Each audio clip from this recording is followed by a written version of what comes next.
O abandono à providência divina do Padre Jean-Pierre de Calçade, livro 3, capítulo 8. Deus vivifica a alma que se abandona a Ele pelos meios que mais parecem apropriados a dar-lhe a morte. Há um tempo em que Deus quer ser para a alma a sua vida, realizando para si mesmo a sua perfeição de maneira secreta e desconhecida. Então, todas as ideias próprias, luzes, indústrias, pesquisas e raciocínios são uma fonte de ilusões. E quando a alma, depois de ter experimentado muitas vezes as tristes consequências às quais a conduziu a propriedade de si mesma, reconhece, enfim, quanto ela lhe é inútil, descobre que Deus escondeu e confundiu todos os canais para que só nele mesmo encontrasse a vida. Então, convencida de seu nada e de tudo quanto pode aurir do fundo de si mesma, só lhe é prejudicial, abandona-se a Deus para nada ter senão a Ele. Deus torna-se, portanto, para a alma uma fonte de vida, não por ideia, por iluminação ou reflexões. Tudo isso nela é unicamente uma fonte de ilusão, mas pela realidade das suas graças, escondidas sob as aparências mais estranhas. Como a alma não conhece a operação divina, recebe dela a virtude e a substância por 1000 espécies de circunstâncias que julga serem a sua ruína. Para semelhante escuridão não há remédio, é deixar-se afundar nela.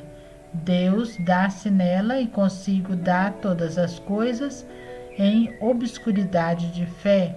A alma está então como cega, ou para assim dizer, é semelhante a um doente que ignora a eficácia do remédio e só lhe sente o amargor.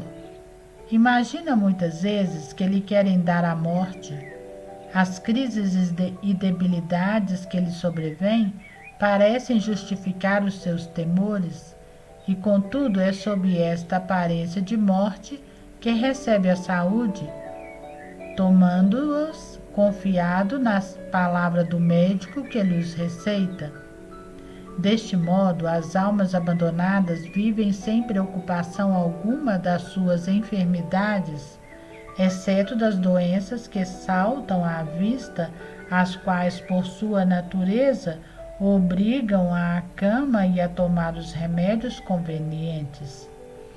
Os desfalecimentos e impotências das almas de abandono não passam de ilusões e aparências, as quais devem afrontar confiadamente. É Deus que lhes envia e permite para lhes excitar a fé e o abandono, no qual para elas está o verdadeiro remédio.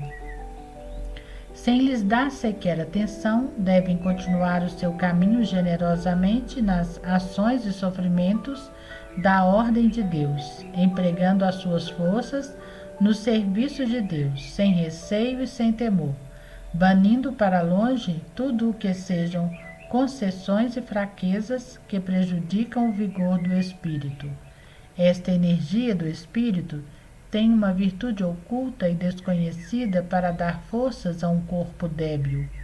E um ano de vida assim nobre e generosa vale muito mais do que um século de cuidados e receios.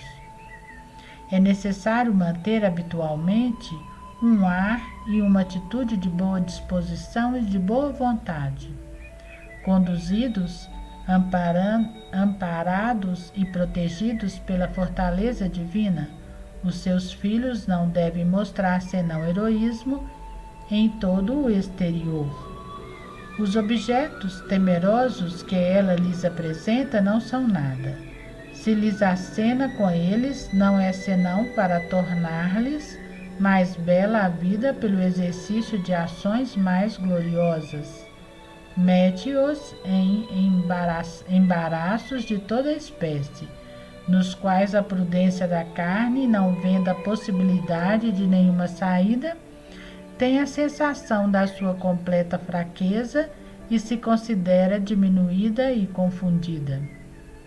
É então que a fortaleza divina aparece em todo o seu esplendor, libertando-o mais maravilhosamente do que os historiadores fabulosos, ajudados por uma fecunda imaginação, destrinçam as intrigas e os perigos dos seus heróis imaginários, que terminam sempre por chegar com felicidade ao fim de suas aventuras.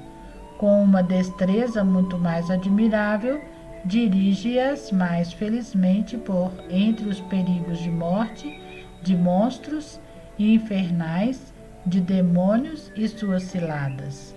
Eleva essas almas até o céu, e todas são objeto real dessas histórias místicas, muito mais belas e mais encantadoras e curiosas do que todas quantas inventou a imaginação humana.